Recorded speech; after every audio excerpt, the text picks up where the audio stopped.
Speaks from here. Yeah, gotcha. Yeah, we'll do. Yeah.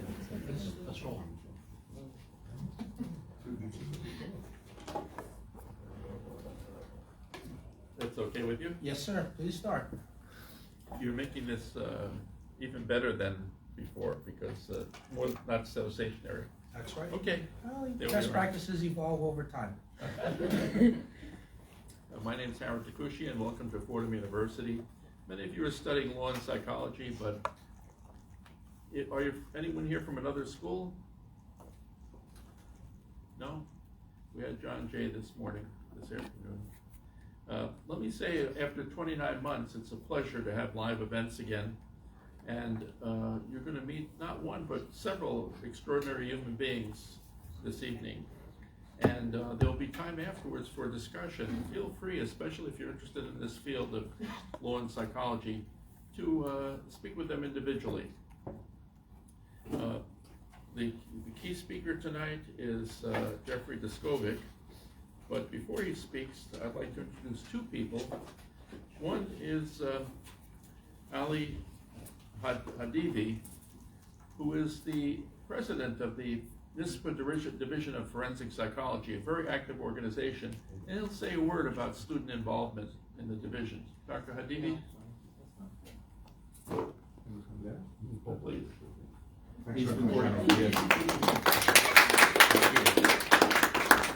Well, NISPA Forensic Division is quite active. We always love to have students to participate. We have seminars, we have meetings, and please contact us through NISPA or after the meeting.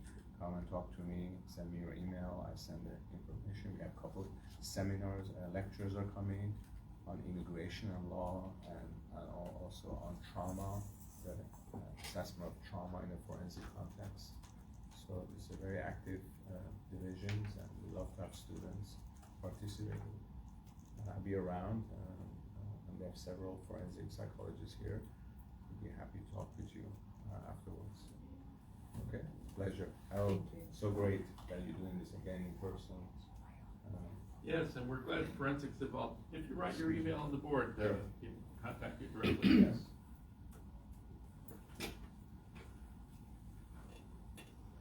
Dr. Hadivi is an expert in forensic psych. You can get to know him better by coming to one of the NISPA meetings. Let me also introduce Dr. Len Davidman, who on the Sabbath managed to walk here in time. And would you say a word about NISPA and MDA? Davidman is the past president of the New York State Psychological Association, the statewide organization. First of all, good evening, everybody. And again, Harold, thank you for putting this together, and Jeffrey, thanks for putting this together. Dr. Hadivi is actually very modest. He's actually very well known as a forensic psychologist. He's often, if you Google him, you'll see the cases that he's testified in. He's also written a very good book on assessment of psychosis. He's also teaches at the university level. So he's the next president of the division, and but it's great to have him here. And also, we'll meet other people that are well-known and actually expert psychologists. The New York State Psychological Association is the voice of psychology in New York State. We're historic, one of the first state associations that had a psychology association. We fought also for license of psychology. If you Google New York State Psychological Association, and you'll see many articles going back for many years about our struggles to get licensed, to make sure that quacks don't become call themselves psychologists.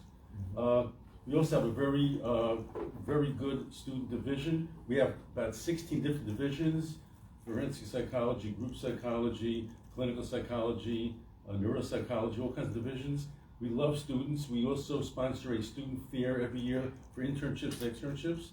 And if you go to NISPA, NYSPA, New York State Psychological Association.org, you'll see all about NISPA. And I think usually, if I'm not mistaken, student membership is free. Is that free, Marco? I think it's free in the beginning. I think there is a movement, at least it's not Not free yet? It's very. It's probably like 3 cups of coffee you can get the annual course. So great to be here, and we're here to talk to you, whatever you need to hear, and I'm looking forward to hearing our speakers tonight. I've seen some of them, and you're going to be very interested. It'd be a great evening.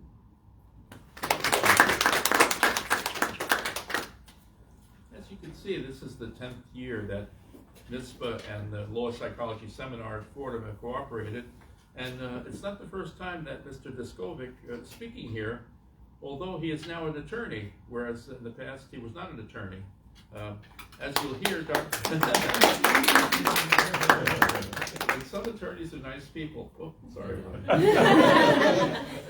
We let a few through on the filter. Actually, one of the readings we had 2 weeks ago was can a prosecutor be a good person? What an odd. It was written by Angela Davis, so it's a good source too. Okay. So as you'll hear, Lawyer Diskovic spent 16 years in prison, wrongfully convicted. He was released, and now his life's mission, God bless him, is to help other exonerees. And his foundation's been very effective in this. And he's even talking, perhaps he'll say more, he's even talking about inviting students to his center one hour sometime this October to learn more about how they can get involved in the social justice work. In addition to Mr. Diskovic, Marina Sorochinski is here from St. John's University. She has a master's in forensic psychology and a PhD in psychology and law from CUNY. She's an assistant professor of criminal justice at St. John's, and her research is in wrongful conviction and investigative issues and challenges that lead to wrongful conviction within serial violent crime. She's also an advocate and activist in the innocence movement, teaching and raising awareness among students and wider community. Rafael R. Javier will be a discussant tonight. Dr. Javier also has spoken at Fordham before. He's the director of the postdoctoral program at St. John's, and you may meet him if you decide to go for your PhD in this field. And Erick Turner is with us too. Can you raise your hand, Mr. Turner? I think you will say more about him, and perhaps you will hear you speak about your experience. Altogether, we're not going to be chased out of this room. We're shooting for about 8:15 or so. And we'll hear some fascinating presentations and have time for discussion. Anything before we start up? I'll put my email on the board too. If you're not in the law and psychology class, just make sure you email me so I can send you kind of a transcript of what's happened tonight. We have 2 people taking notes on the session. And one other quick thing I would mention is that just by good coincidence today, we have a wonderful dean for the past 2 years at Fordham. It hasn't always been that way, but she's a wonderful dean, and she met Dr. Diskovic. Keep calling you doctor. It's not wrong. I do have a Juris Doctorate. There we are. And within 90 seconds, they already exchanged cards, and they're going to set up some kind of program. I can see that's going to happen. So we're really glad on more than one level that you're with us. Thank you.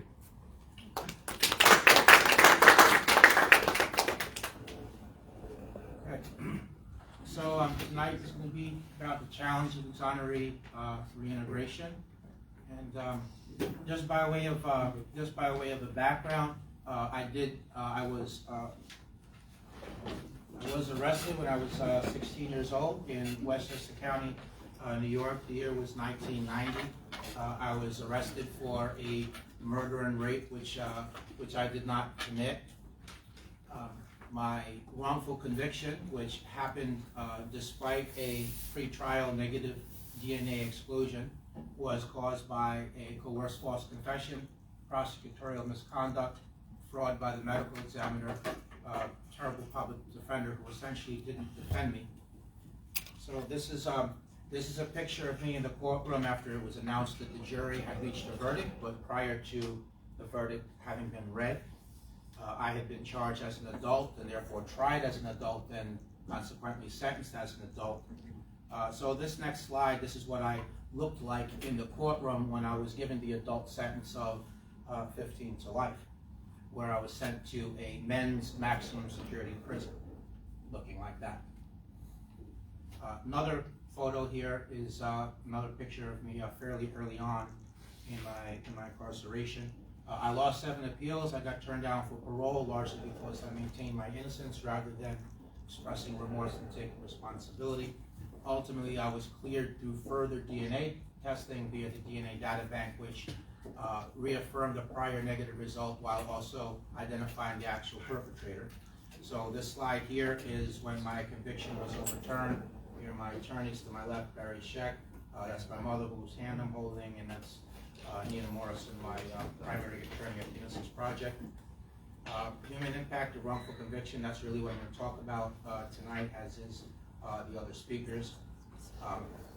First hug of my mother in the free world in 16 years. We're going to come back to this slide also, but suffice it to say right now, the difficulties in reintegrating back into society. Just zip through a few other slides. This is when I opened the foundation to illustrate the frequency of wrongful conviction. Gentleman in the red tie, Fernando Bermudez, who did 18 years after being misidentified by 5 people before being exonerated in a non-DNA case. To my left, dark-skinned gentleman, Jabbar Collins, who did 16 years. And you might recognize next to him Raymond Santana from Central Park 5 case. We've been able to exonerate some people and pass some laws. First person was William Lopez, who did 23 and a half years. William Haughey, to my left with the red tie, did 8 years and 4 months on an arson case that was actually an electrical fire, which we eventually got the DA to concede on.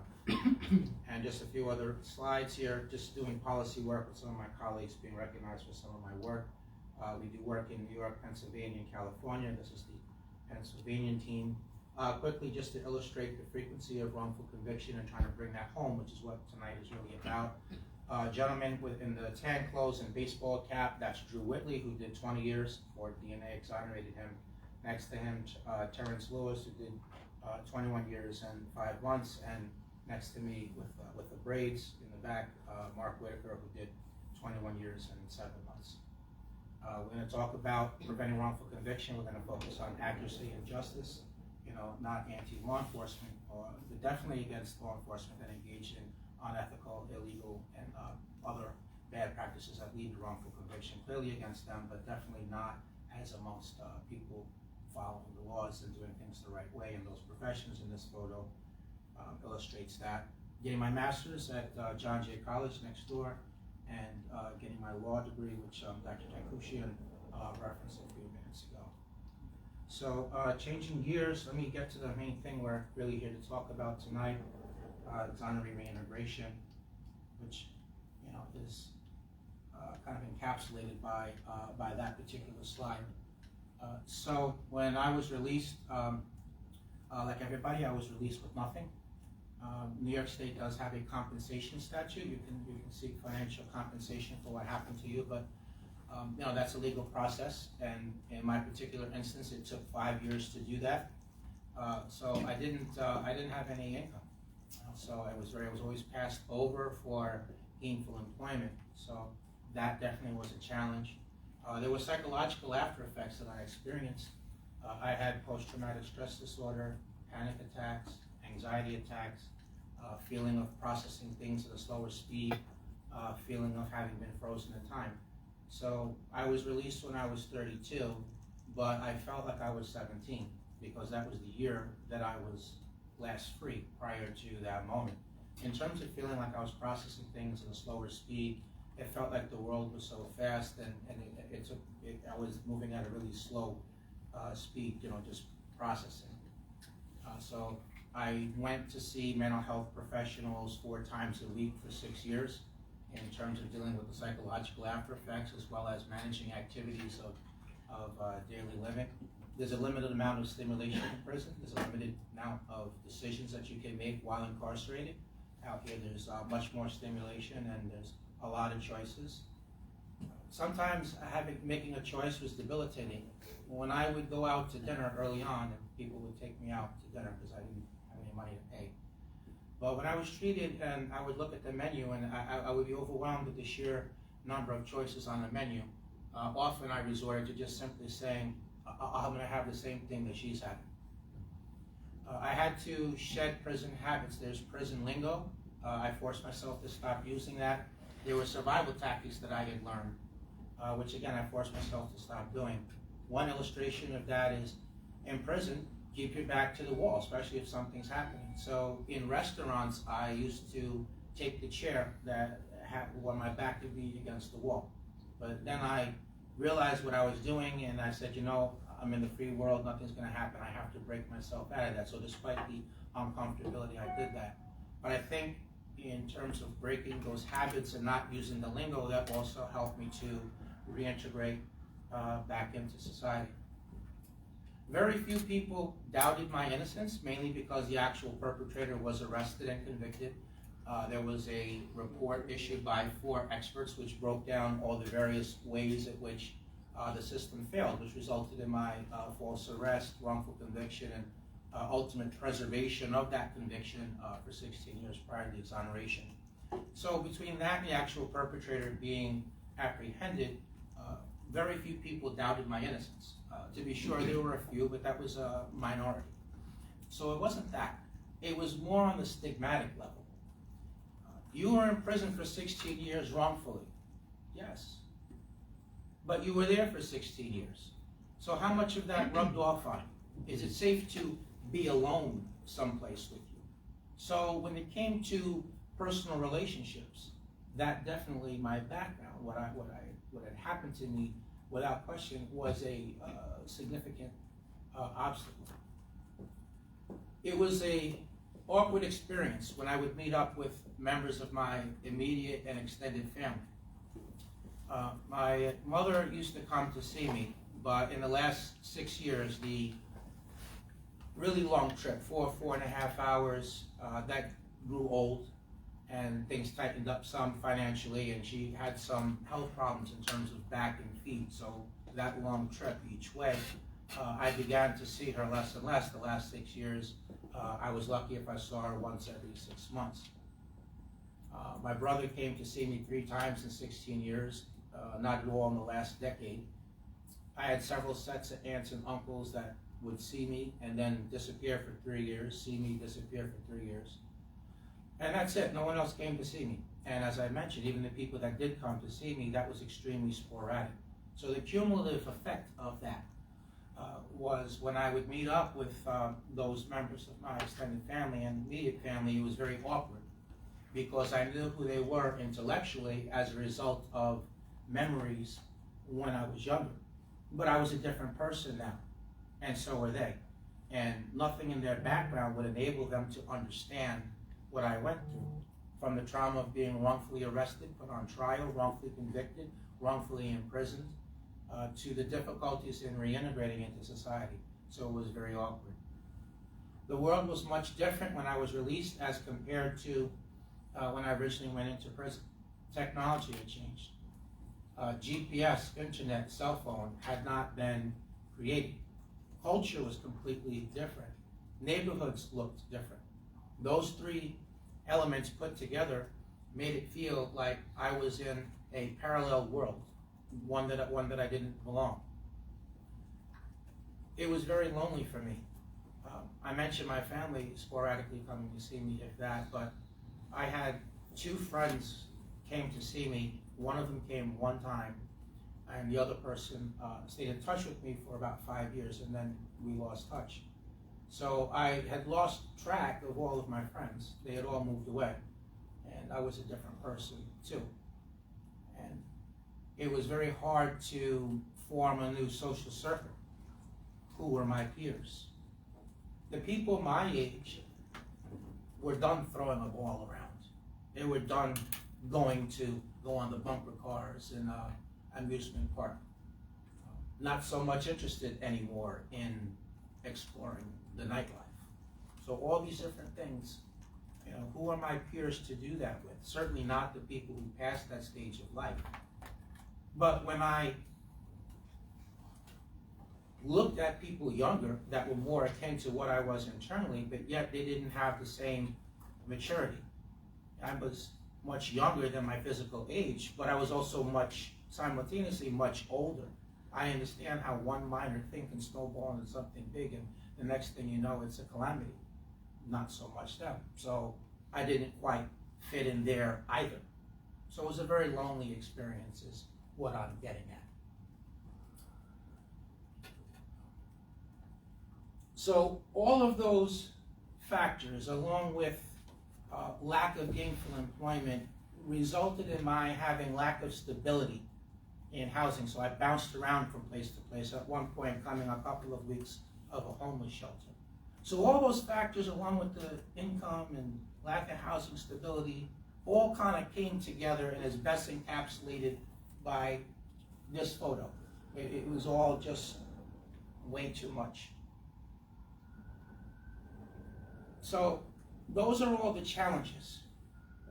I think if I was to take a few minutes, which I'll take, and I will hear from other people, and just talk about some of the things that worked. Definitely, the mental health treatment was essential. The closest thing to wrongful incarceration is a soldier coming home from a combat situation, per reintegrative studies. So definitely the mental health was important. Socializing with other exonerees was important, but that only works in person. You know, after a while, the phone is a very cold and mechanical thing. Talking with people that had been exonerated already, and people, contemporaries, and even people that came after me, I found all that stuff helped. Certainly doing advocacy work helped. I found that to be healing. I found it to be cathartic. It gave me a purpose in life. It allowed me to take a silver lining out of my suffering. It gave me a higher purpose, and with that, I experienced some inner peace, and I feel like that was really important. Without a question, there is a price to pay for doing events like this, and not so formal things, and much more instructive things, because I'm reliving very painful and traumatic things. At the same time, it is healing and cathartic, and the overall good that comes from it far outweighs the negative, or else otherwise I wouldn't do it. So the counseling, I think the peer-to-peer social events in my early years, the Innocence Project would get together maybe once every 2 months, and we would do social events in the city. We would do karaoke, or we get together and do ping pong. But I found that those social events, you know, where I was personally given a safe space to let my hair down, to socialize with other people in the movement, not limited to exonerees, but other people working in the space, just being in a safe space. You know, I felt that really that helped a lot. I think, as my brother once said to me, you know, he said, I don't know what to say, I don't know what not to say, I don't know what to ask, I don't know what not to ask. So I do think that taking the initiative, or exonerees take the initiative and try to chat about these traumatic things, to take a little bit of a chance and try to let our family and loved ones in a little bit by sharing some things, being a little bit vulnerable. I think that the upside is much better than just holding everything in. Many of us don't realize we need the psychological services afterwards. Those problems, by the way, do not raise their head while you're still wrongfully incarcerated. I think as a defense mechanism, the mind suppresses those things so they don't rear their ugly head until post-exoneration.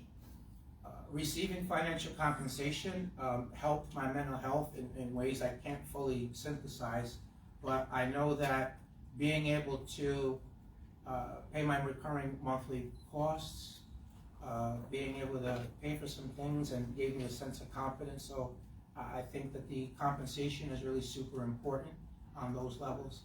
But at the same time, the reentry services, which New York does not have, is something that we need to work towards. It's not all about the financial compensation. It's important to have housing, cost of living expenses, mental health care, doctor, dental, access to public transportation, job training, job placement, classes on technology. I tried to learn one new thing technologically each day, and as I did that, every little thing I learned, I felt tied into the world a little bit more, and hence it was a little bit less strange. I think the passage of time helps a lot also. I feel much different psychologically today than in past years. I've reached a point where the amount of time I've been home, 16 years, is equal to the amount of time that I did behind the wall. And I think that there is some mental clarity with that balancing. Again, I don't know how to fully synthesize it other than what I just said.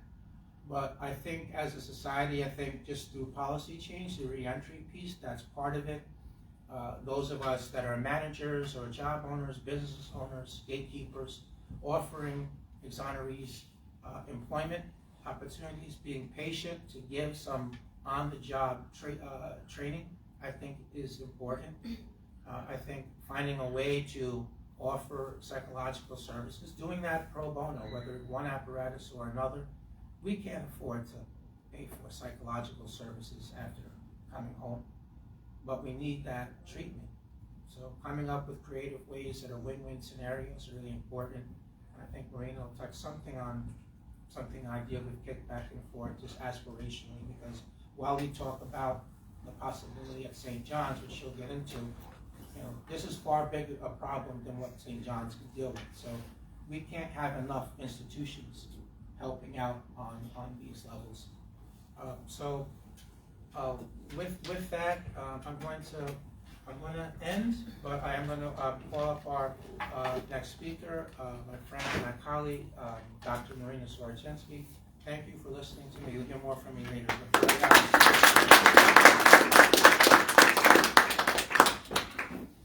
Thank you, Jeff.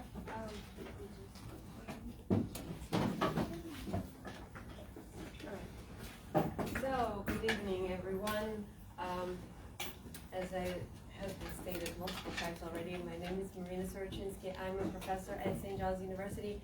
I feel very humbled to be invited to actually speak at, in an event like this about issues of reintegration, and this is something, so Jeffrey and I have been organizing a lot of events and raising awareness events around different universities in John Jay College and Pace University, St. John's coming up on Monday. But as we have been talking a lot about the issues, and even though more and more events have been happening and more awareness has been raised about the issue of wrongful convictions itself and the fact that it's happening and the reasons why people get wrongfully convicted, and the false confessions and the eyewitness misidentification, all of these things have been discussed and it's in the media, and we have documentaries coming out, so people are becoming aware of the issue. But very little is actually being done as far as what happens to the people after exoneration. So we go all the way to, okay, this is why people get wrongfully convicted, this is what needs to be done in order to exonerate them. But once they're out, it's like, poof, off you go, sorry, made a mistake, bye-bye. And so even fewer services are offered to those who get out, who were in the system wrongfully and shouldn't have been there in the first place. Even fewer things are being offered to them than those people who come out having served time for their actual crimes.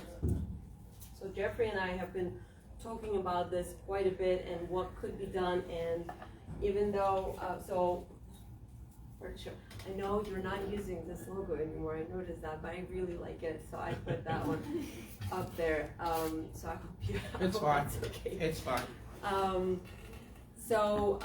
As I began working at St. John's University a couple of years ago, and I started thinking, well, what can I do with my students that could be of use in the meantime, even though I'm not a clinician, right? So I'm a psychologist, but I'm not a clinical psychologist. I do research and I do teaching. And I heard about this program that St. John's has, which I think most universities nowadays actually have that. It's called Academic Service Learning Programs, and what that is basically partnering up with different institutions or foundations or programs to have students provide some service to different community members in a wide variety of ways. And so the students get their kind of learning experience through applying some of their skills as well as kind of getting a real world acquaintanceship with people who have been through certain things, and hopefully that also serves the purpose of service to those in need. So we set up this project that we launched it last spring, where my students in the forensic psychology class work, so they meet up with exonerees or people who have been freed, who have been wrongfully convicted, who not necessarily have gotten their exoneration as of yet. But basically, they meet up and they talk and they try to help in different ways. For example, helping with social media or technology or other things like, you know, calling a customer service that maybe somebody feels intimidated by, not sure how to talk to them. They ask the students to kind of be an advocate for them in that way. But what I actually found surprising was the impact that it had on the students, even more than I actually even anticipated. So I'm gonna put a couple of slides I have here with quotes. So this is, I've asked the participants, the exonerees that we worked with, for some feedback on what they thought was beneficial for them. And what they said was that even more than actually learning things like technology or social media or you know, things like that they did work on, they found it very therapeutic and very helpful to be listened to talk to students and be able to voice their opinion and their you know, their thoughts on the criminal justice system or on the things that happened in their case that went wrong, or what could be done that could, you know, that would make it different. One of the participants said, as a former teacher, it was nice to connect with students again in the role of a co-educator with the program. It was also beneficial to me to learn more about social media, so she actually benefited from some of the skills. Visiting the campus was also something that a lot of exonerees really liked, because we have a nice campus. It's not in the city, but we have the luxury of having more space. So we have a lawn, we have, you know, benches. It's beautiful. So not advertising, you know, by any means, but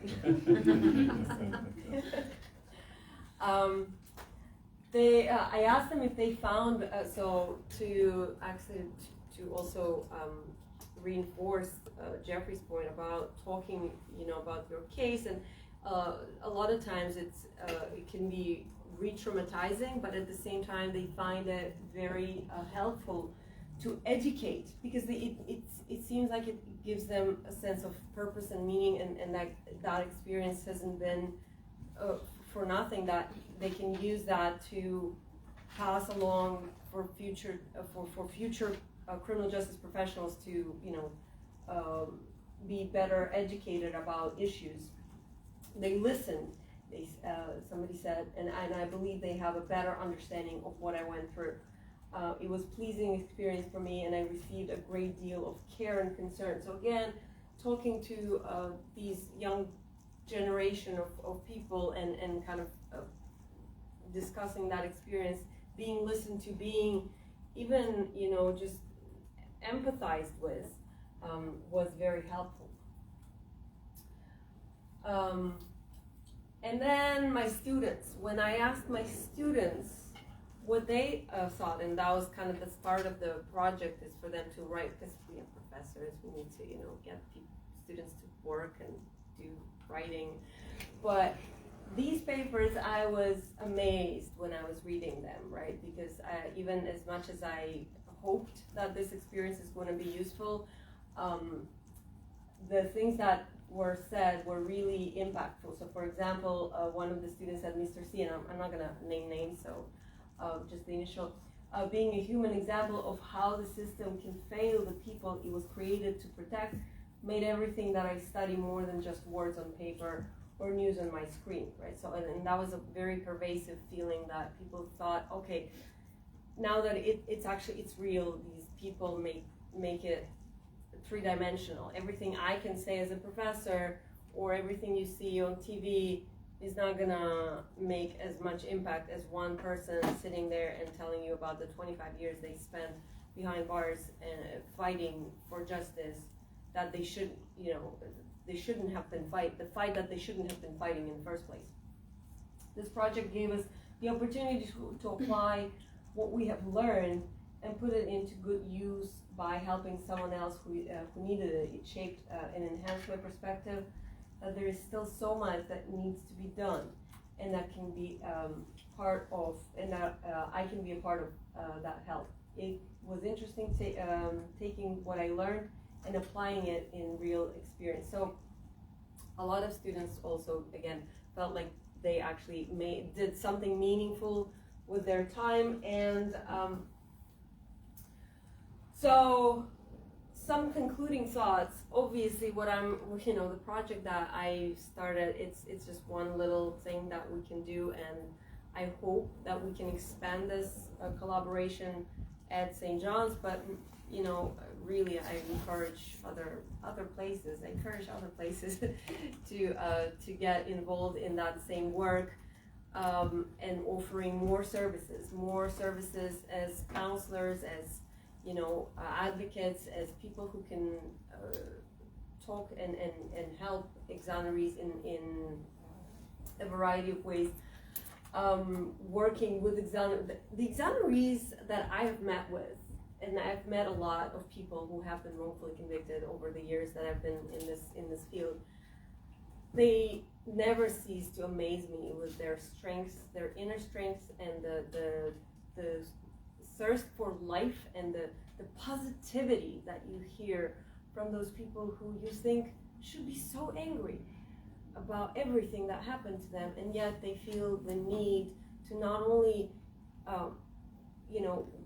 be the happiest they can and do the most with their life, but also help others, and are a lot more helpful and empathetic than many other people who have had it very nicely in their life. And offering, even again, healing through meaning, so finding the meaning in the difficulties of the stories, and talking about it, and it a lot of times helps people process what happened and give it a little bit more sense. And so, again, we are just getting started. We're gonna do a lot more, hopefully, in the years to come, and so I hope to be back here in a few years telling you about the greater, bigger programs that we have.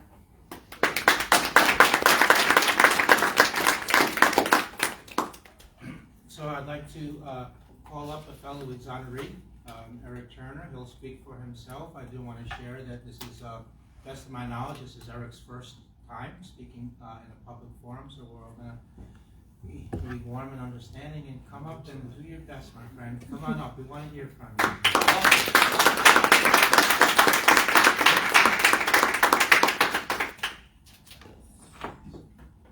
How you guys doing tonight? Like you said, I'm new to this, so gotta bear with me a little bit. My name is Erick Turner. I'm from Queens, New York. Jamaica, Queens to be exact. In 2010, I was arrested and wrongfully charged with criminal possession of a weapon. I was sentenced to 3.5 years with 2 years post-release supervision.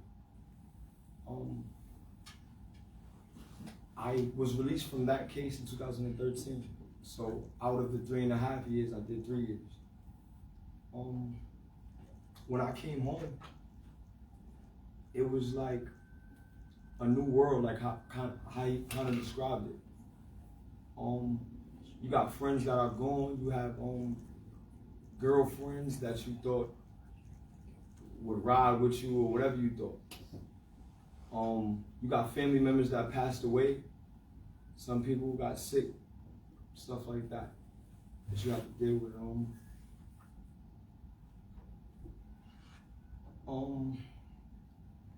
I don't want to get stuck too long on the exact part of being locked up because of like the memories and stuff like that.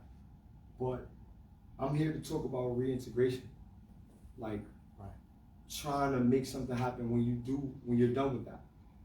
and I've been having a really hard time reintegrating into society. You know, people, it's like they almost don't want to give you that shot of life, like a new start, like a new start.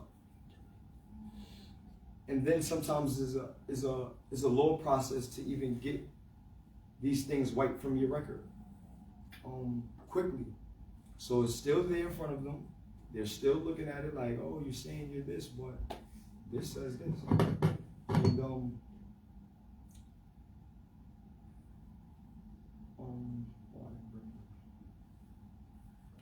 I'm sorry, you guys. I'm a little bit nervous.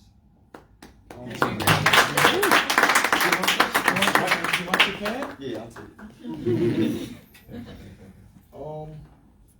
I just don't want to miss some things.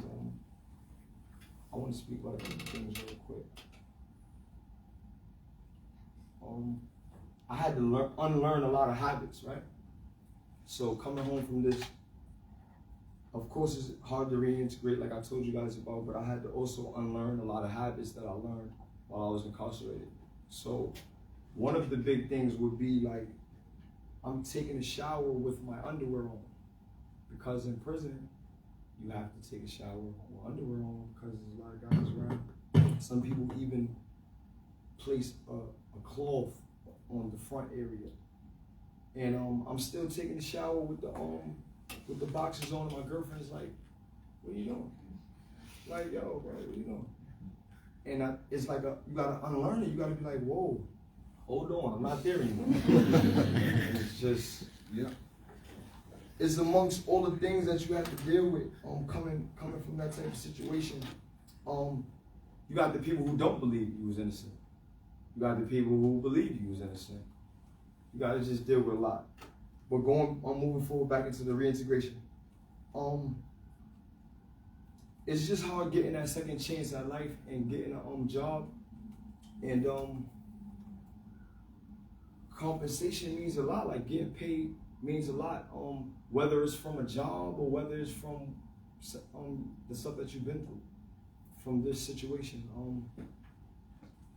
Me not being able to have a job is like,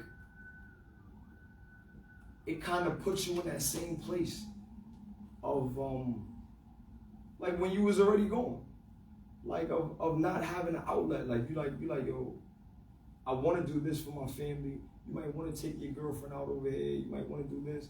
I can admit to the things that he said about, you know, putting your back to the wall. Just a bunch of things, man, unlearning these habits. I'm a little nervous. I know I'm going over things a lot. I'm sorry. Take your time. We're good. Take your time, bro. Listen.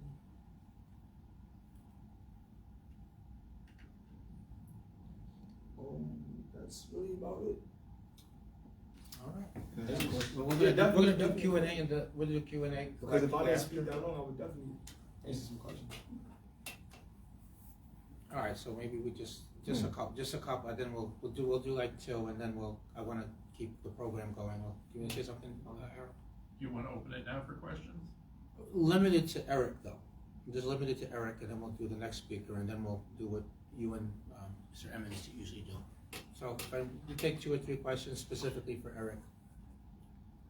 Eric, what, in terms of looking for jobs, is there any agencies or anyone besides a foundation like Jeffrey's Yes. that's there to help you to look for jobs? You got a bunch of programs, but I've even told him when I first reached out. He asked me, oh, did you ever hear the Exodus program? This program, that program. You could go to the program. Sometimes they even might offer you a job. The job sometimes will be, all right, I'm gonna give you a perfect example.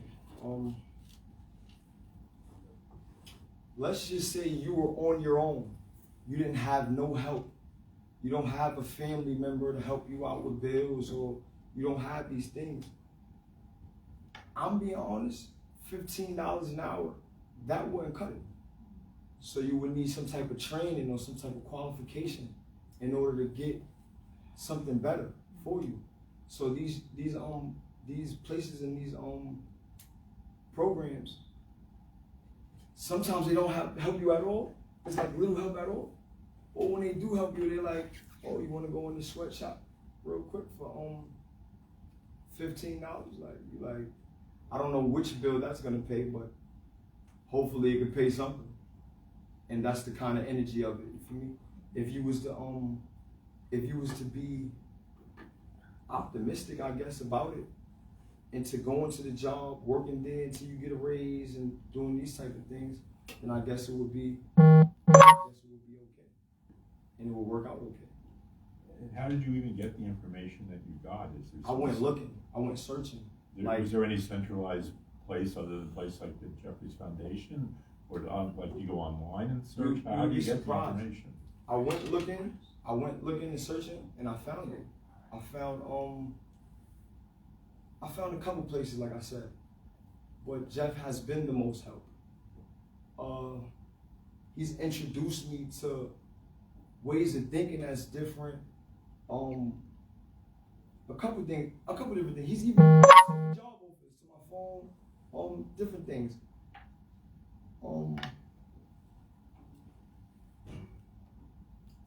I kind of lost my train of thought. That's fine. No, I appreciate the answer. Are there any psychological challenges to life? You want to, anything you feel comfortable with sharing? Psychological problems, mental problems, I would say, all right, from solitary confinement. You're by yourself in a cell for long periods of time. So it becomes a thing where you just might start talking to yourself or something like that. So it got so bad at one time where I had to ask a person in the cell over, yo man, hey, I'm by myself. I'm saying a couple things out loud. Is this like normal? He's like, yo bro, just don't answer yourself back. just don't start doing stuff like that. So when you come home, you know, like,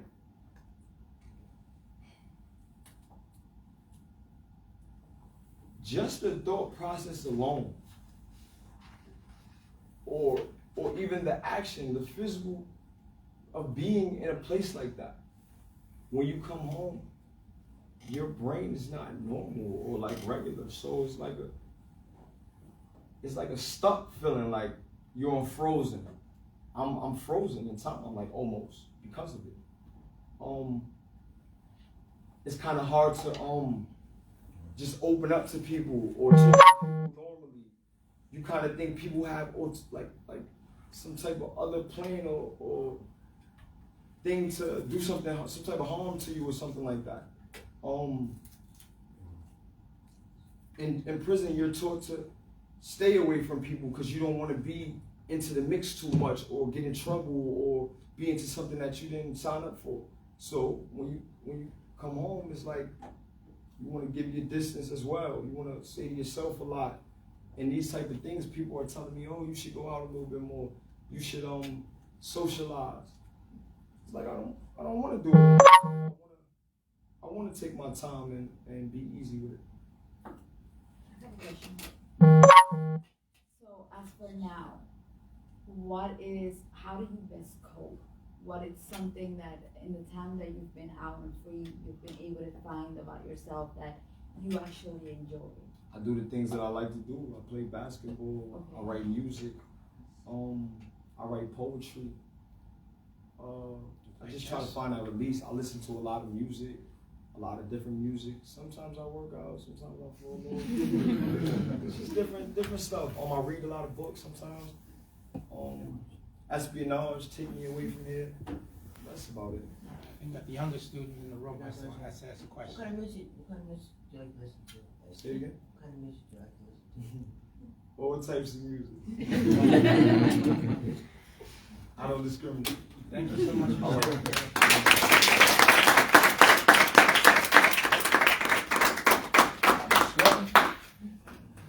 Dr. Javier will come up and share some remarks. Some thoughts. Very good.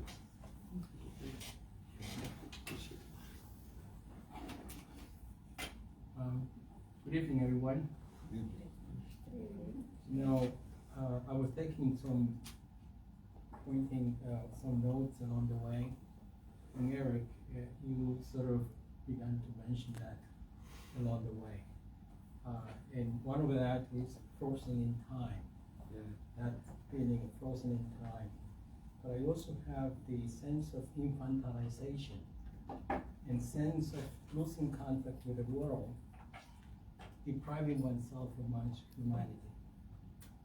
I have also the question of stigma and the need for, once you leave the place, for some kind of affirmation.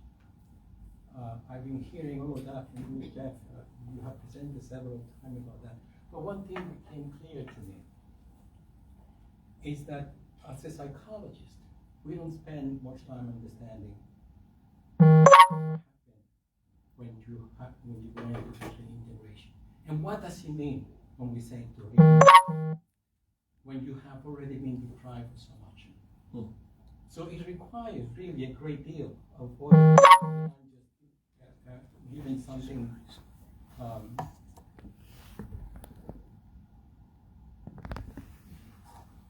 so it requires a lot more than just providing certain services, because in the end, what we're talking about is, can we recapture our sense of self along the way?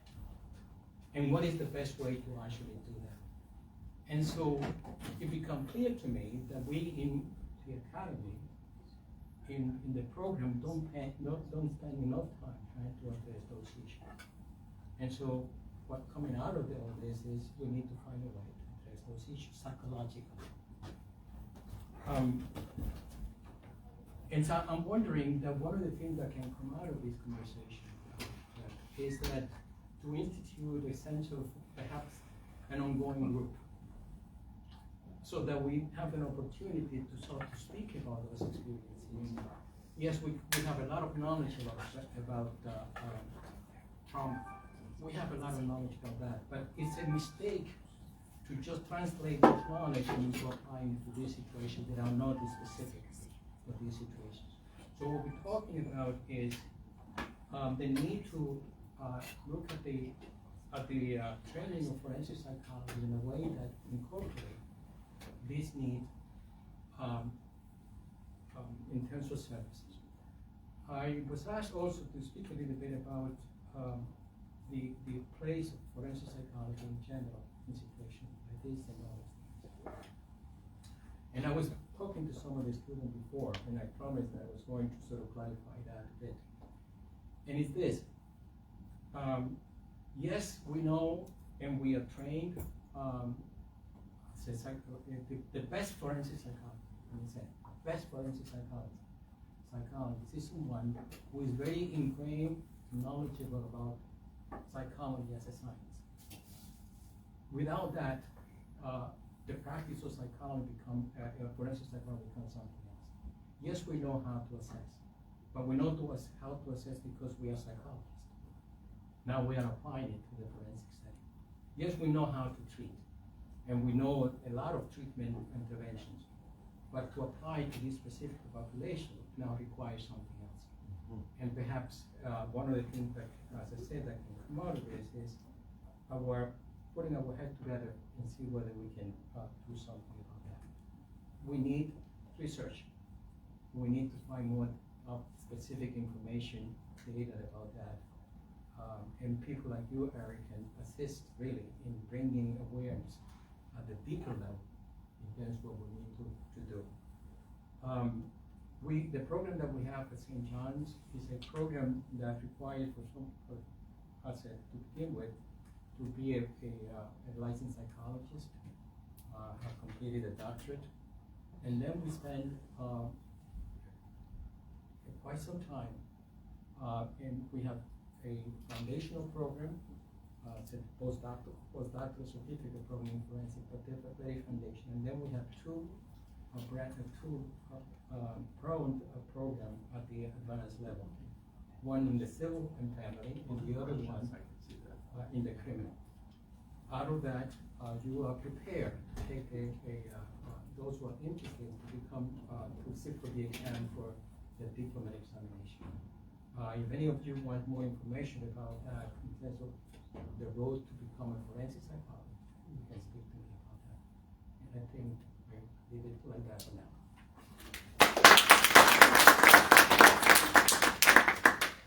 So before I turn it back over to Dr. Gabushian and discussing, I wanted to mention, I think that while it's difficult to reintegrate back into society in general after having been wrongfully incarcerated, I think that it's particularly challenging when someone was wrongfully incarcerated at a young age. So I think that's like a population within a population. So to give concrete example, I think it was really particularly hard for me to reintegrate because I had never lived on my own before. I hadn't had a driver's license. I never went shopping on my own.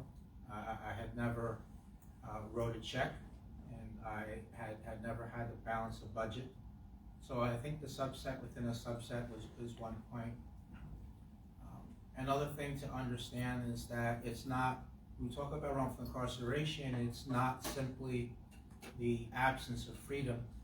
It's also what you experience while you were there. Prison's very violent. It's not, I was assaulted numerous times. I was in fear of my life. I had to fight. I had to fight off feelings of hopelessness, helplessness, thoughts of giving up, suicidal ideation. We talk about a subset within a subset. If you're wrongfully convicted of a sex offense, that's particularly difficult on the prison level as opposed to being wrongfully convicted on a different offense, because there's a vigilante mentality towards people that have been convicted of sex offenses. And that's really not limited just to the other prisoners, that's also within the security, the prison guards. In terms of treatment, I found, I did find that treatment that helped me in terms of activities of daily living, that was helpful because I was always experiencing things. And I also found the technique, which was controversial at the time, it was cutting edge, but is now scientifically grounded and accepted, was EMDR, eye movement desensitization. So there's like a white light. I swear I thought this was like silly, but I experienced it and it worked. There's like a white light. First, I would tell the therapist one PTSD incident or another, one way I had overreacted or another, and he would jot it down, and then he would ask me for, what thing in my past that was similar to that, and we traced it back. Sometimes we went 3, 4, 5 levels deep, getting to the original traumatic event, which is what was connected to the event that I was overreacting to. And so from there, he had this white light, and it goes back and forth, and you follow the light with your eyes, and you try not to move your head. And the end result of it is, and then he would count down. Well, he would count down, and he would say, well, thinking about that same event now on a scale of 1 to 10, how intense is that? And we would keep going with the light in that procedure until it reached the point where I had the memory, but the energy around that was gone. So I found that particular treatment to be helpful. I feel like talking therapy helped, but that only got so far. And what I found to be totally ineffective was when, and I tried different disciplines. I tried social worker, I tried psychologist, I even tried life coach, and I even tried psychiatrist, right? And it was never helpful. I found it never to be helpful when I would ask a question, well, how do I do this, or how do I do that? Meaning, try to put my life in order in one area or another. Or if I'm pondering one meaning of life or existential thing related to my suffering or another. And instead of getting an answer, instead of giving a suggestion, instead of getting something concrete, they would just turn the question back around on me. Well, what do you think? What do you think about that? That was totally ineffective. It was totally ineffective because I'm kind of a deep thinker. I mean, by survival, we all have to be. So I'm already looking at things 4 or 5 different directions and, and thinking outside the box before coming to a conclusion. So if I had the answer, I really wouldn't need to sit opposite for that. So if you're treating people, and by the way, that's the way to get into this field, not on the legal end of it, but on the reintegrative end of it. I mean, there's clearly a role for social workers, psychologists, and psychiatrists, on the reintegrative end. And Dr. Javier is right. We do need more studies. There's some out there, but it's not sufficient. So those are the extra points that I wanted to make. I'm done. I turn the event over to our other discussant, Dr. Takoshian, to take the program where it goes. Well, I think we have a lot of questions here. That's my sense. Could Mr. Turner or you comment more? Have we turned the corner when it comes to exoneration? In what sense? Turn the corner in what sense? Well, you mentioned earlier today that you've got like 60 drop charges in Queens, 375 dismissals in Brooklyn. So one question is, do you think we've turned a corner with the Innocence Project and other groups where DAs now are open to this issue? The second question would be, what is the process with compensation? Some people who are exonerated receive compensation. That's only with civil lawsuits, or is there a process for that? The third thing is, what is the process of exoneration? Does the court or a judge apologize for what happened? Okay, don't ask a fourth question. let me get these three out. Let me get these three out, and we'll do unlimited queue as long as we have the room. So, in terms of how we turned a corner, yes and no. No, the overall answer is no. Have we reached a tipping point now? Yeah, I think we've reached a tipping point. So it was a crazy stat that every 54 hours, someplace in the United States, somebody is being exonerated. So there's that. There's more organizations that are cropping up that are doing this work. There's more large law firms, small law firms, individual lawyers that are doing this work. Journalists are getting into the game, investigative journalism, or even people just doing a more long-term research, podcast, documentaries, and not all of them are about cases that have already ended in exoneration. Some of them are covering cases in a more of a cohort fashion, and sometimes it leads to, it can help set the stage for exoneration. The recent Adnan Syed reversal from serial fame, I think the new media reached a tipping point, and that really helped a lot. So there are those things, and then there are more conviction review units cropping up all the time, and if it's a real unit, the kind of results you get are breathtaking. I mean, it was 23 exonerations in 2.5 years in Brooklyn with Ken Thompson. It was more than 40 in Dallas with Craig Watkins, Larry Krasner, PA in Philly, up to 20. You could never get that kind of result from the nonprofit sphere or even as an attorney, because you have the resources, the access to the file. You are the government now. So those are really but the issue is, are they going to be properly staffed? Do they have the right budget? Is it a real unit? Is it a sham unit? So those are all factors which play into whether or not a conviction review unit is, going to yield the results that we want. In terms of process, Can I just add Sure. a small thing to this? So, by some estimates, according to studies, about 3 to 5% of convictions happening in the United States are wrongful. In absolute numbers, that's about 40 to 100,000 people out of the 2 million that are currently incarcerated in the United States. So, we have work to do. And that's just that estimation. The actual number is not knowable. We can only tabulate cases that have ended rather in exoneration. My opinion, which is just anecdotal, it's not scientific. I think it's 15 to 20%. The anecdotal evidence with these mass dismissals and seems to be flowing my way. But but just to share that there is a range of opinion out there, although most people are at the numbers that But even at the most conservative, the numbers are still crazy, ridiculously high. In terms of process of compensation, you have to get an attorney. You can seek compensation under New York State law. That's decided by a judge, so all you have to do to be compensated there is to prove that you were innocent. you can file a federal civil rights lawsuit, 1983, but there, showing you were wrongfully imprisoned is only half of the fight. The other half is you have to show that there was a malicious violation of a constitutional right, which led to the wrongful imprisonment. And if you can meet an element and not the other, your case would be dismissed. So that's that process. But I know that Erick wants to weigh in on process. I was just gonna say it's definitely a tedious process, and it's drawn out. It's like over a long time. So sometimes it takes years.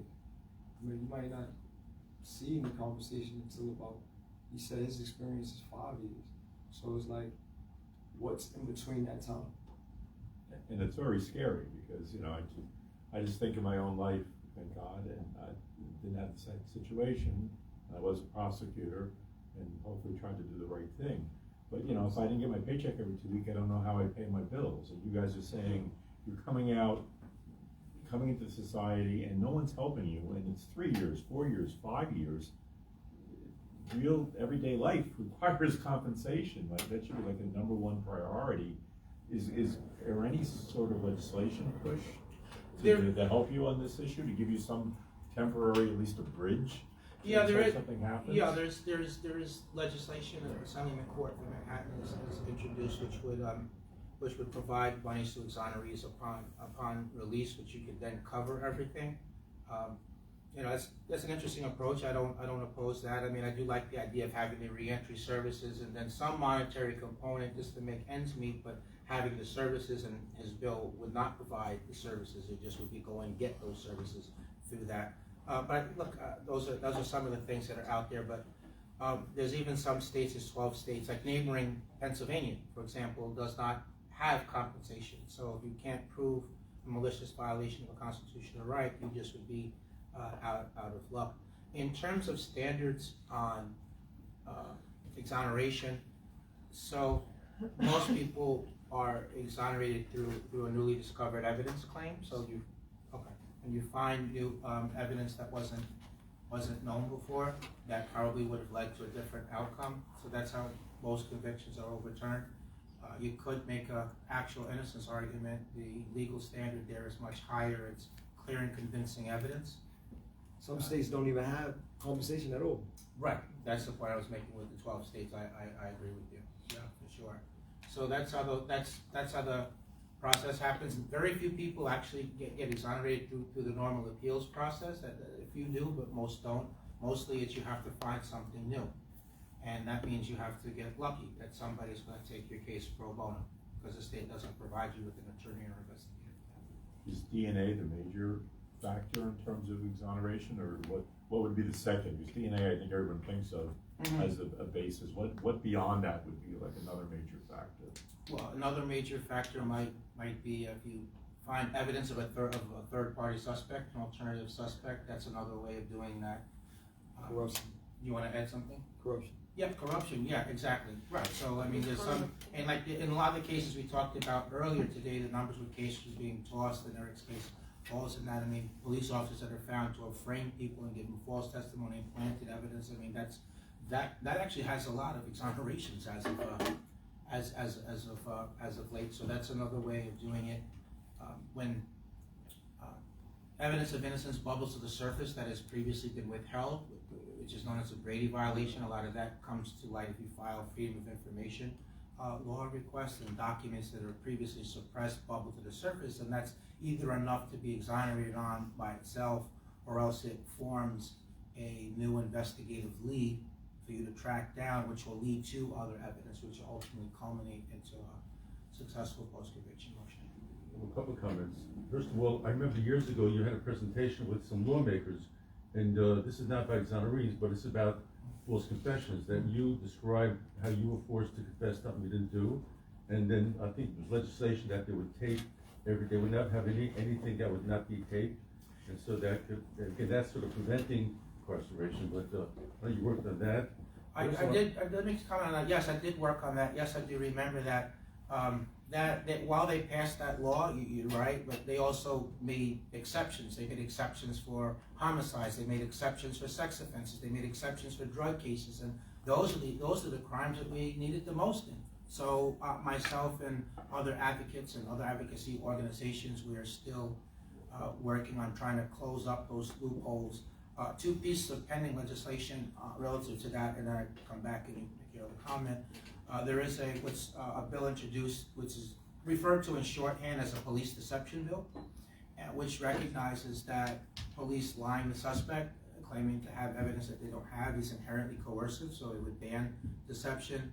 There's a bill referred to as Youth Interrogation Act, which is a proposition that says that 16 and 17-year-olds don't understand their rights, and so they would have to have them explained to them by an attorney before being able to waive them. Like, I remember when my rights were read to me on many occasions, I never understood it. And when they came to the part, anything you say can and will be used against you in a court of law, my mind always went to like civil court settings. I would think, court, what are you talking about? We're not going to court. You know, so that's on the interrogation stuff. So the ESSA law was passed. They made exceptions which made it not that effective, and we're trying to fix that still. And these other measures which are paired with it, which would round out that picture of trying to curtail false confessions, which obviously lead to wrongful convictions often. Just a couple of quick things. Yeah, please, take your time. When I first met you, you were very, even years ago, when I first met you, your whole interest was about how to handle the exonerees and the kind of therapy they needed. We in the Forensic Division had a discussion about you and about what we can do to try to help exonerees. One issue was as your insurance, we were trying to find ways, and we wanted to do a project to get insurance to pay for the therapy that you're getting. Things like that. We're trying to find ways how to actually fund therapy that exonerees can get. And the other is also, I'm also a group therapist, I'm part of the group therapy division. Have you found is group therapy at all helpful? Are you guys have tried that? And what do you feel about group therapy? Yeah, group therapy is effective. We have tried some of that. Just maybe not as formal as group therapy. Let me rephrase. I mean, we've had like group sessions where we're kind of like informal. I own a game called.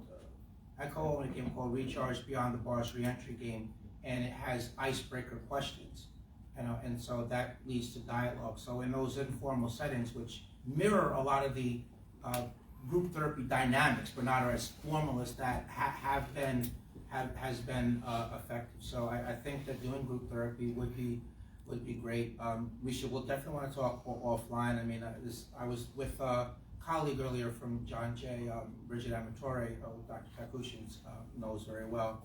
And we wanted to pick our discussions up because before the pandemic, we were trying to figure out a way, how can we provide mental health services for exonerees. And you know, we hit some stumbling blocks before the pandemic, but we want to pick that discussion up now and see how can we work around. I mean, insurance would be great, sure. I'm not sure though, how are the insurance premiums actually going to be paid, keeping in mind that people are released with nothing. So the exonerees paying an insurance premium is not realistic from a fiscal point of view, and I worry, well, this is a pre-existing condition, that type of rationale could be applied. So some challenges, but I think on the minutia, but I like the overall of it. I know you talked about prosecutorial misconduct in your case. Mm-hmm. Were there were there ever any reprimands or anything? Because I mean, the DNA not matching is a big thing for me, but I'm sure there were other forms. Nobody ever paid for anything that happened. No, there were some indirect consequences. So the prosecutor suddenly retired and went to Florida 2 weeks before I came out. I was kind of acknowledged by non-answer by the DA. I asked her, I said, well, did someone tell him that what was coming and that's why he left suddenly? And she gave me a no comment, which was kind of an answer. But so there was that indirect, and the other indirect was that when I filed the lawsuit naming the medical examiner for his role in fabricating the findings, which is what allowed the prosecutor to overcome the pretrial DNA exclusion. He suddenly retired when I filed the suit. I don't think he would have retired otherwise. But beyond that, nobody ever paid for anything, and you know that's something that troubles me now. And since we're talking about reintegration and the challenge, I mean, one important thing I think that hasn't been said yet is it's really important for exonerees to receive an apology. You know, there's an acknowledgement of wrongdoing, you know, an acknowledgement that you didn't do anything wrong. Maybe it sounds silly in some ways to want that after that kind of experience, but on other levels that's meaningful. None of the people involved in my case ever apologized. I did get the symbolic apology from the judge, but that was not the judge that presided over the court proceedings and his rulings, which set the stage for the wrongful conviction. I got the apology from the prosecutor, but that was not the one that had prosecuted me in the first place. So none of the people who were directly involved ever apologized. And many exonerees don't even get the symbolic apology. Many people even kind of get a kick in the pants on the way out the door. We can't prove the case today. It's been 14 years and we can't locate certain witnesses. And, memories of fate. 20 years ago, I was in the court for this. 20 years ago, a jury of his peers found him guilty. I only regret I can't try the case now, but it's unfortunately been 20 years, Your Honor. So, we still say he's guilty, but we reluctantly drop the charges. That kind of thing happens all too often.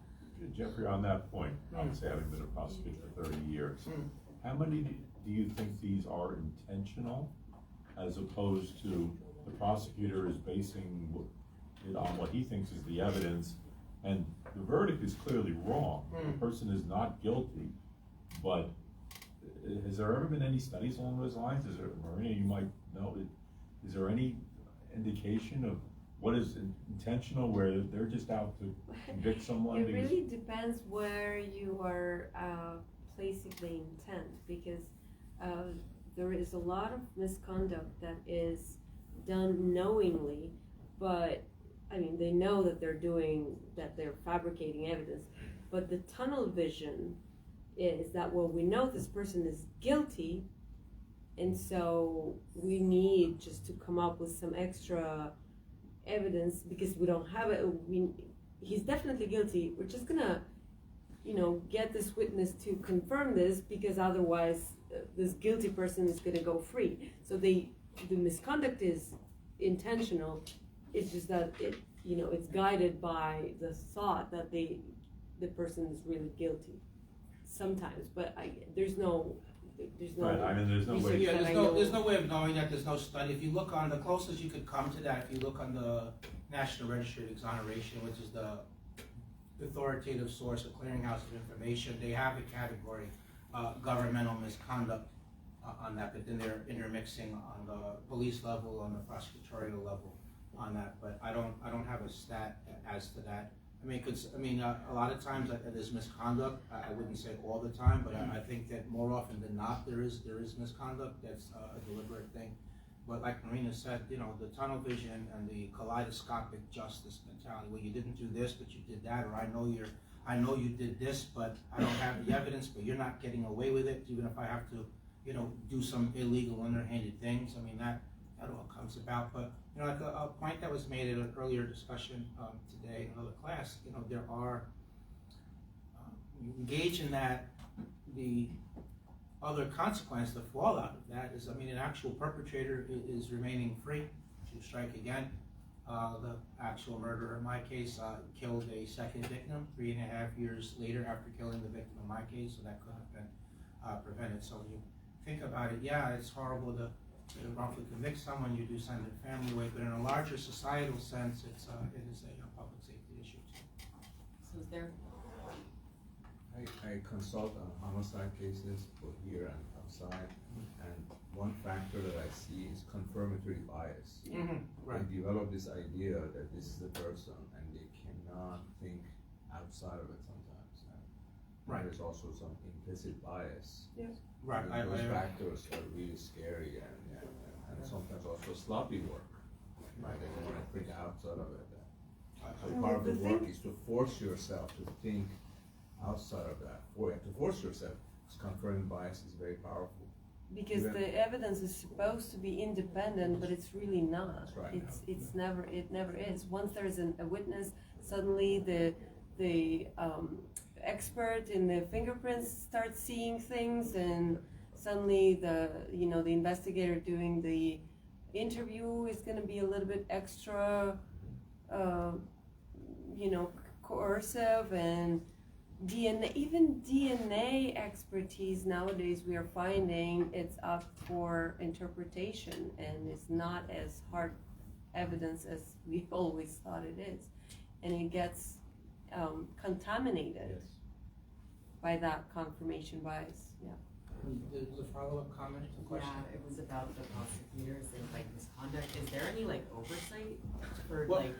We just passed the law in 2018, the Commission on Prosecutor Conduct, so, but, we got the governor to put some money in the state budget for that. The holdup now is, so in order to prevent people from stacking the commission, so we decided that we would, distribute the picks. Like the governor would get some picks, the chief judge of the Court of Appeals would get some picks, the Speaker of the Assembly would get some picks, the minority leader in the Assembly, the President of the Senate would get picks, and the minority leader would.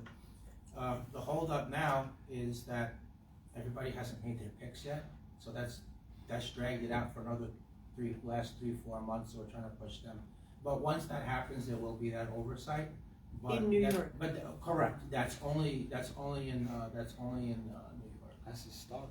It is a start, yeah, and we are working on doing that in California, and, you know, historically, when New York and California both pass something, usually most other states follow, that's why we pick California. Statement or comment? Dr. Angela Davis, she wrote, like, in 2018, a really good article about, like, progressive prosecution, and she highlighted a lot of the racial disparities, like, you know, with 60% of people of color being put in prison, and 70% of prisoners not even being convicted of their crimes yet, but just not being able to pay bail. From what was like said in the article, is like prosecutors have like they just meet a very low like type of degree of probable cause to just convict someone, and there's very little like opportunity to challenge the prosecutor, and that DAs kind of have like this political motivation to get reelected by the constituents to stay in office, and maybe like their constituents want them to charge very punitively on convicts. So, and like when progressive prosecutor Larry Krasner got in, he fired a lot of people who were prosecutors. So like, is it more like, what are like the roots of the problem, like racial disparities from prosecutors? Is it corruption, political like motivation, or like All of the above. all of the above? Yeah, all the above. I'm going to jump in as a prosecutor. It's really the philosophy of the DA. I rose almost all the way to the top of the DA's office. I had a DA whose major concern was, what is the truth? Now obviously that's something we can't necessarily get to the bottom of, but you hope to. But that was the driving force. He didn't want prosecutors who bragged about their conviction rate. Because if you're bragging about your conviction rate, if that's your focus, he would want to get rid of them. He was a very religious man. He carried that in despite a lot of criticism, because he said, you know, there's something bigger and greater than all this. And if we're not trying to do the right thing, we're not doing it the right way. Now, believe me, I know that's not necessarily the common view, but when the like any other organization, when the top has a philosophy and they set a mindset, and this is the way we're going to go about doing things, and you flow that way, then you bring in people who hopefully are looking to try to do justice. Do we do it every time we do it? No, but if that's your goal, as opposed to people, we're going to crack down on crime, we're going to have 100% conviction rate, you can't have a 100% conviction rate, because then you're not doing your job. You're not looking at the evidence. You're not looking at where things have gone wrong. You're not looking at police officers who, you know, find the same evidence the same way 23 times in 5 weeks. That just can't happen. So, you know, I don't want to brand the whole industry as bad, because I think most of the industry is good, and I know a lot of them. But there's certainly ones that have been bad, and they've been out in public. And the goal is how to change the mindset of how the whole system works. So what we're trying to do is do the right thing. We're trying to convict people who have committed crimes, who might present a danger to society, and yet the worst thing that can happen is to convict innocent people and not care about that. You have to be able to address that as well. And that's the balancing act, which isn't the easiest thing to do, having made many decisions I lost sleep on over 30 years as a prosecutor, so. Just in terms of, when people are going outside of ethics in order to convict people and looking at what motivations can be, I think that getting promotions, is part of it, sometimes a higher salary, aspirations to be the DA, DA level, seeking higher office, so those can be, and then another thing in terms of not wanting to overturn convictions, I think that there's a collegiality and not wanting to step on people's toes, and maybe some of those same people are still in the office, so I feel like that's some of it too. But that, again, that's on the unethical level, and I do share the view that, I don't think everyone in that field is bad. I don't think that they're all good either.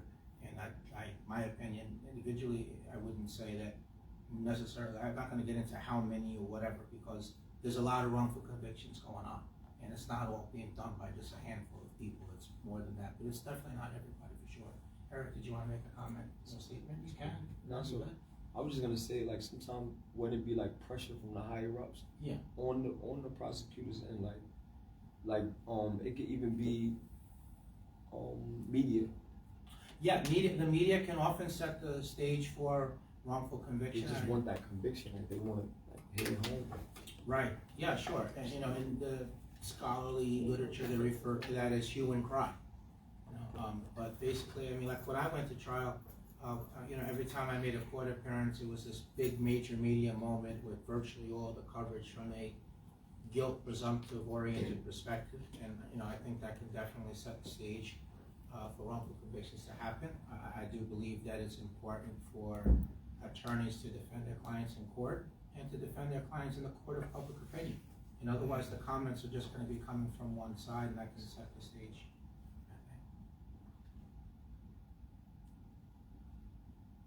Other questions? Any of the guest speakers tonight?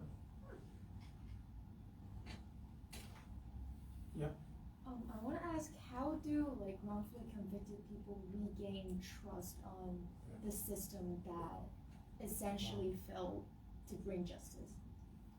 I think there's some portion of a sense of faith as a result of the exoneration. I think that's a small element of it. I know for me, being exposed to some attorneys that really did go all out in trying to exonerate me, and then I met some retired or even current law enforcement people, and that kind of broadened my perspective, and I'll group prosecutors into that. So I think that helps a little bit, but no question about it, I consider the justice system to be broken. There's a lot of, and until all these deficiencies can be changed through policy changes, then I'll continue to look at it, in that way. And I think that that's reality. Eric, would you like to comment or anything on that? You passed. You did. Okay. Any other questions for anyone? One question. Yeah. Do you have, Professor, is there a rate of, what's the pattern internationally in Europe? You have the same pattern of? Yeah, wrongful convictions definitely happen. exist in Europe. It definitely exists in Europe. One of the most dramatic films, movies, but it is based on real life, I recommend, which is European. It was called, there's a play on words too, kind of clever. It was called, so this father and son and other people were wrongfully convicted on a bombing that the IRA did, the Irish Republican Army actually did, and they got wrongfully convicted of it. And this lawyer went on this more than 15-year journey, and when she eventually, I forgot if it was the court clerk or someone else, to get this record, this file for her client, which was the son, because the father had passed away while he was wrongfully incarcerated, and they handed her, the father and son had the same name, and so the clerk handed the lawyer the father's file, and not the son's. And she realized it, but then she was about to say something, but she opened it and looked through, and it had documents on it that, it said, do not show the defense. And it led to them all being exonerated, hence the title of the movie, In the Name of the Father. So that was, so I would recommend that. But definitely there's wrongful convictions that happen in Europe and across the country, for sure. Speaking of which, they're in Europe. You'll speak to this a little bit. They have a better interrogation system over there. They're a lot better at integrating science and evidence-based policy changes in Europe compared to here. And obviously it's easier because they're, on a much smaller scale. Like the UK has incorporated mandated videotaping of interrogation, of the entire interrogation. In 1986, that's when we were all like wrongfully convicting people en masse here. So all of the exonerations happening right now of people who were,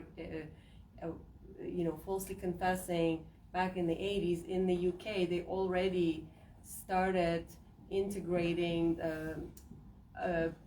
evidence-based ethical way of interviewing people, which is the peace technique. It's using rapport and kind of a setting that is comfortable, so making sure that we go back to check on the defender, the suspect, to make sure that they're actually, they're telling the truth. So checking their story with the evidence, as opposed to feeding them facts and then having them regurgitated back, right? So they're actually using academic research and integrating it into their policies a lot more than here, unfortunately. So probably their levels of wrongful convictions are low. I would bet it's lower than here. In terms of going back to the tipping point question, a lot of people are having charges dismissed through DNA testing up front on the front end of that. So I do want to point to that also, and I think that we are getting more police and more prosecutors more open to the idea of a wrongful conviction. There are thousands of untested rape kits sitting in the drawers waiting to be tested, and the NIJ recently funded a project to test that DNA. They're finding series in there. They're finding people who obviously, cases where somebody was convicted where we find that the DNA actually belongs to another offender. So wrongful convictions also coming out of this testing, and it's just sitting there. Nobody, when the case even has evidence, nobody's bothering to actually test it and make sure that the conviction doesn't happen to begin with. So we don't have to exonerate people using DNA. We could actually avoid convicting them in the first place. Marina, just the question is, why weren't they looked into? Why weren't they tested? Was it a question of resources, money? We have a suspect. Why would we bother wasting money to do the testing? They already confessed, so I don't need to get that DNA. Or we don't have a DNA to compare it to, so it's not going to get tested. When in fact that DNA, if it were tested, could have led to the identification of a linkage, a confirmed link with other offenders. Yeah, because we have the DNA, we have the DNA database now. So just by way of talking about prevalence of wrongful conviction, I just want to briefly acknowledge a comrade in the audience who was wrongfully incarcerated with me, whose case is pending in the conviction review unit in Queens, still seeking exoneration many years later. I'll let him come up for like 2-3 minutes and share something, Sure. and we'll continue on with the program, which is just about over anyway. Good afternoon, everyone. It's definitely been an interesting evening. My name is Henry Smith. I was wrongly incarcerated. I did 25 years. I went in when I was 18 years old and came out when I was 43. I've been home for about 12 years, 13 years now. And I met Jeffrey on the inside. And everything he said is absolutely true. And how he survived that experience is almost impossible. He's a godsend in my view. And he's helping guys get exonerated, and I'm so proud of that. So I was accused of a murder, walking down the street, minding my business, and they just found a way to wrap it around me. And everything is false, took a lie detector test by the district attorney's office. The informant recanted before trial. There was no identification. The identification that did exist at the precinct didn't exist at trial because the individual could not identify me. He identified the co-defendant who said at the precinct it wasn't him. And so I don't have identification, there's no gun, there's no fingerprints. And you know, how they got this conviction is through manipulation, psychology, assumptions, inferences, and media. And so I got convicted, and I continue to fight my case. I was in the library for like 20 years. That's where I used to see Jeffrey would call me. And everybody, I know a lot of exonerees and guys who were fighting their case because when they went to the library, they would see me. And so I made it home 2009 by parole, and I said that I did not commit the crime. They looked at my case, and he was like, yeah, you did take a lot of detective tests by the DA, so, it's just the parole process, so they push you out, and I'm back home. Fortunately, I had a family structure, and I was able to, in that time, how I survived was through reading, education, being in the library, learning, not getting sucked in so far where I wouldn't have been able to function. So I managed, and then I came home. I had an associate's degree when I was inside. I took the time to get me a little education, but I was basically in the library because I didn't really want to have all these degrees and just be an educated fool in jail. Just got all this education and you can't get it. So I stayed in the library, and basically, I think I got me a JD on the inside. But I'll take the test and I'll probably get a boss soon. But I came home, I got my bachelor's, I got my master's at Hunter College. I refuse to give up. And in the same spirit Jeffrey's working with, I'm working with too. And we definitely would like to review our criminal justice system and see how we can perfect it for our children. And with that, I will rest my case.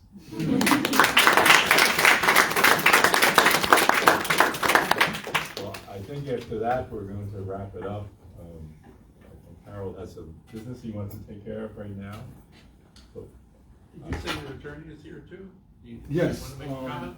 My attorney from I couldn't possibly follow up with anything other than what Henry said, but Henry's a wonderful person. As he said, we are fighting his case, or as Jeffrey mentioned, this case is pending. Right now it's pending in front of the conviction review unit in Queens, and it's wonderful to be here tonight, and I'm glad that you all got to hear from Henry. He's an amazing person.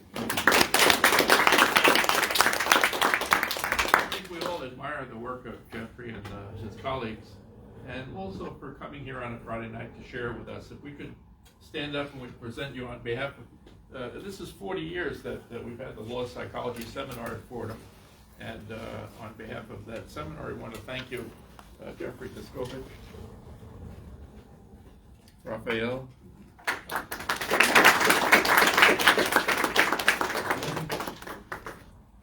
and Erick Turner. Yeah.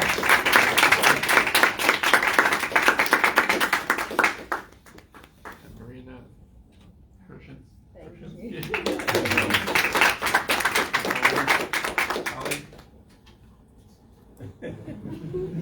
Let's take a Come on up. We got picture. Javier, Dr. Javier, please. We're going to do a group photo. We've done this before, so Holly, thank you. Thank you. So you've got to turn around. You got to turn around. Turn around. Yeah, you got to turn around. All of you have to turn around. What, you want me to face this way? Yeah. Oh, he wants to get a picture of us That's right. here, and then we'll get a picture from the audience. All right. Exactly. You want to come upstairs? Come up, James. Actually, I might kill myself, but I think I can get a better picture of you. Oh my God! Really?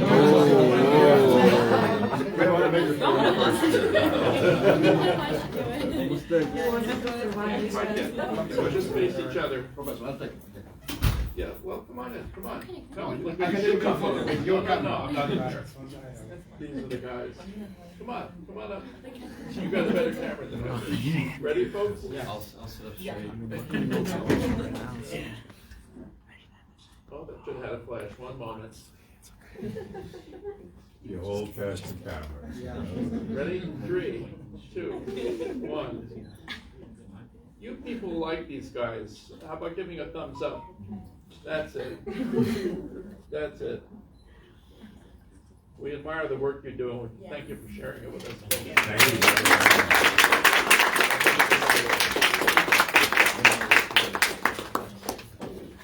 Hopefully you can stay and speak with the folks individually, if that's okay. we can do that, Yes, sure. Thank you. And I'll just add to Harold, thank you Yeah. everyone. We hope this gave you a lot of food for thought, and we really, really appreciate all our guest speakers coming in tonight. It's difficult on a Friday, we know. We do it every Friday, so thank you very much.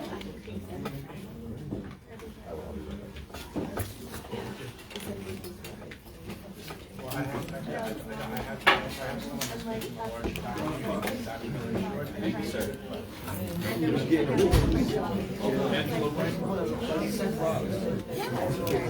Well, never mind.